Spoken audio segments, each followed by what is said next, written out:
Hello and welcome to this short video about Jaguar XK8 locking the timing, flywheel and cams.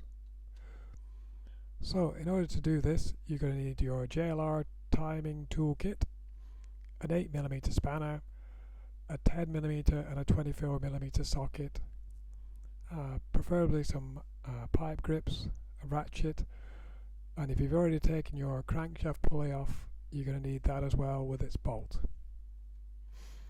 Okay, so the way I did it, the locking pin needs to go into the flywheel in this area. It's located between your front cross member and your gearbox, and it's up in this gap here next to the steering rack.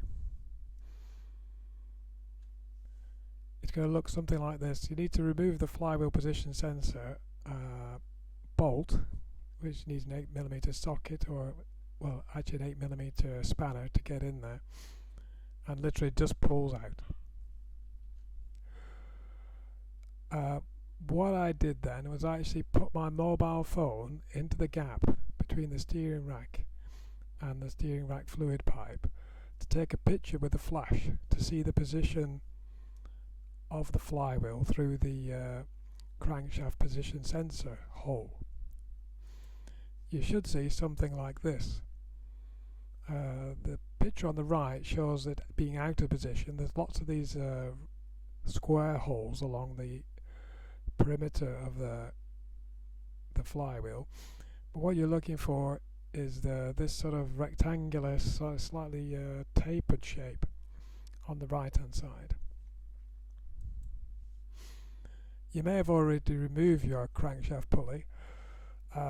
You're going to need to refit it, but never use the flywheel locking pin to remove the crankshaft pulley. So refit the crankshaft pulley, should be fairly easy, should be able to go on hand tight.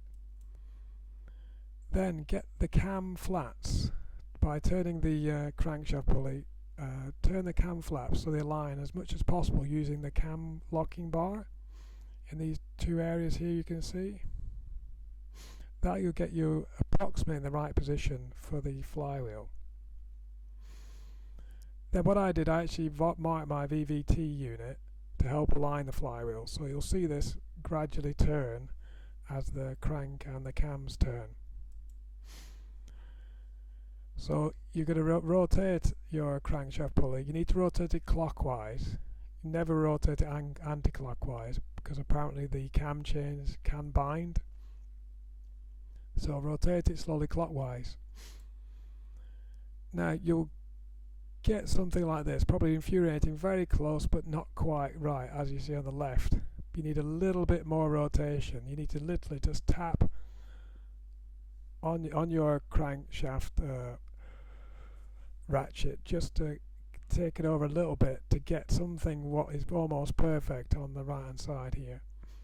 Now I did this without removing the spark plugs, but I believe when you remove the spark plugs it's a lot more easier to get this into line.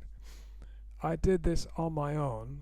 Obviously it's a lot more difficult on my own. Had I had somebody else I would have had somebody basically trying to push the pin in as I'm turning the crankshaft, but on your own you have to keep taking pictures and trying a little bit more and a little bit more. You can do it, but it takes quite a while.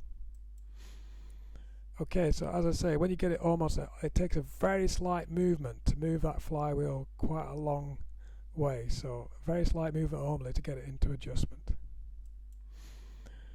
The correct shape locking pin. So in your timing toolkit, you'll probably find two locking pins, one of which is for this vehicle, one is for another type. I'm not sure quite which, but in my case it was a silver one. It looked something like this, which replicated what I could see through the hole. The locking pin is actually a very close or tight fit in that hole, so you're going to need some grips to actually push it in and work it into the hole. When it's finally located, locate flat flush to the surface of the casting. It's only the final 2 or 3 millimeters it actually engages, so you need to make sure it's fully home.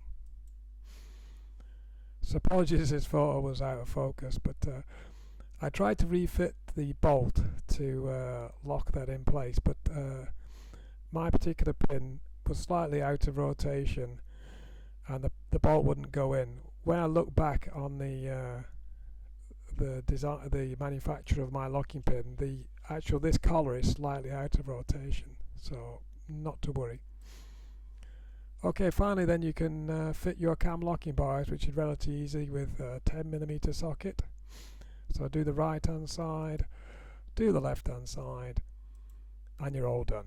So next you've got to take off all the ancillaries to get at your main cam chain cover, and that's going to be this subject to my next videos. Thank you for watching. Please subscribe if you'd like to see more XK8 videos.